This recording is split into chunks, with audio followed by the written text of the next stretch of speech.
रामदेववाडी येथे 20 दिवसापूर्वी झालेल्या अपघाताच्या संदर्भामध्ये नीटपणे चौकशी व्हावी आणि यामध्ये जे अधिक आरोपी आहेत ते निष्पन्न करावे. यामधल्या ज्या त्रुटी आहेत त्या त्रुटीच्या संदर्भामध्ये ज्यांनी या संदर्भामध्ये हलगर्जीपणा केला त्यांच्यावर कारवाई करावी, अशा विविध मागण्यांचं निवेदन घेऊन मी आज SP साहेबांची भेट घेतली. ॲक्सिडेंट झाल्यानंतर त्याच्यामध्ये 4 जीव गेले, 3 लोक तर जागच्या जागी चिरडले गेले. त्याच्यामध्ये 2 लहान मुलांचा समावेश होता, एक महिला होती जी त्या ठिकाणी आशा स्वयंसेविका होती. अशा स्थितीमध्ये या घटनेची चौकशी करण्यासाठी पोलिसांनी 17 दिवस लावले. 17 दिवस पोलिसांनी कुठल्याही प्रकारची कारवाई यामध्ये केली नाही. त्यानंतरच्या कालखंडामध्ये मी स्वतः DG रश्मी शुक्ला मॅडम, आदरणीय देवेंद्रजी फडणवीस, आदरणीय चीफ सेक्रेटरी नितीन करीर, आदरणीय SP साहेब, सुजाता सौनिक गृह सचिव इतक्यांशी मी बोलण्याचा प्रयत्न केला, बोललो. आणि त्यांच्या कानावर गंभीर विषय घालून एक पत्र त्यांना 20 तारखेला मी दिलं आणि त्यामध्ये जर 8 दिवसाच्या त्या सर्वांवर कारवाई करून अटक केली नाही तर आम्ही बंजारा समाजासहित सर्व या ठिकाणी आंदोलन करू आणि उपोषण करू, अशा स्वरूपाचं एक पत्र त्यांना दिलं.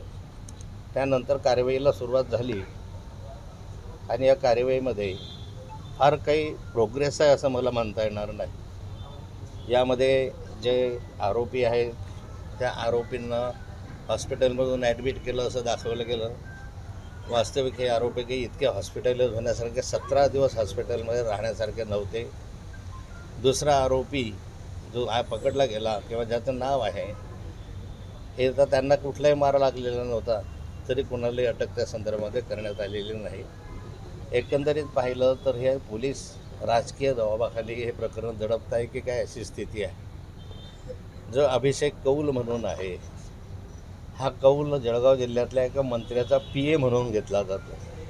किंबहुना त्या मंत्र्यांचे जे रस्त्यांचे वगैरे काम आहे तोच करतो, हे सर्वांना ज्ञात आहे. दुसरा जो व्यक्ती आहे तो एका फार मोठ्या बिल्डरचा मुलगा आहे आणि बिल्डरचा मुलगा असून त्याचेही संबंध एका मंत्र्याबरोबर दाट आहे, घनिष्ठ. आता जिल्ह्यामध्ये असले की एक माझ्याशी संबंध असतात, इतरांशी असतात. मी एवढ्यासाठी सांगतो की हे संजय पवार हा राष्ट्रवादी काँग्रेसचा जिल्हाध्यक्ष आहे अजित पवार गटाचा, आणि त्याचा एक मुलगा त्याच्यामध्ये अडकलेला आहे. म्हणजे हे सगळे वरिष्ठ इतके उच्चस्तरीय राजकारणी आहेत की या राजकारण्यांच्या दबावामुळे पोलिसांनी 17 दिवस या ठिकाणी कारवाई केली नाही. यामध्ये जे ब्लड सॅम्पल घ्यायचं आहे ते ब्लड सॅम्पल तातडीने घ्यायच्याऐवजी त्यांनी इथून पारोळ्याला गेले आणि पारोळ्याला त्या ठिकाणी ब्लड सॅम्पल घेतलं आणि या घटना देत असताना त्याचा 6 तासाचा वेळ गेला. त्यांनी अंमली पदार्थाचं सेवन केलं, हा त्यांच्यावर प्रमुख आरोप आहे. नार्कोटिक्स संबंधी याच्यावर गुन्हे पण दाखल झाले आहेत. 6 तासानंतर जर सॅम्पल घेत असेल तर त्यातला अंमलीत पदार्थाचा जो अंमल आहे तो उतरला जातो. त्यामुळे त्यांना सोडवण्यासाठी एक प्रकारे पोलिसांनी या ठिकाणी मदत केली. नंतरच्या याच्यामध्येही जो दुसरा आरोपी आहे त्या दुसऱ्या आरोपीला या सूट दिली. जी माहिती पोलिसांना मी दिली, जी समजली होती, त्यामध्ये हे अजूनही त्याच्यामध्ये 3-4-5 जण होते. त्याच्यामध्ये एका मुलीचाही समावेश होता.